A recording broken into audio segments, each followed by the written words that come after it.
బురదా నుండి పువ్వను తీస్తే కమ్మాగుందని తిన్నారు బురదా బట్టల రైతును చూసి దూరం ఉందని అన్నారు చెమట చుక్కల సత్తువతోని పుడమి పురుడు పోసుకున్నది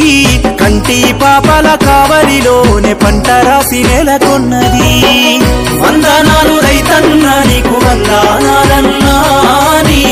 రెక్కాడకుంటే బుక్కెడు భూవే లేదన్నా వందనాలు రైతన్న నీకు వందనాలన్నా నీ రెక్కాడకుంటే బుక్కెడు భూవే లేదన్నా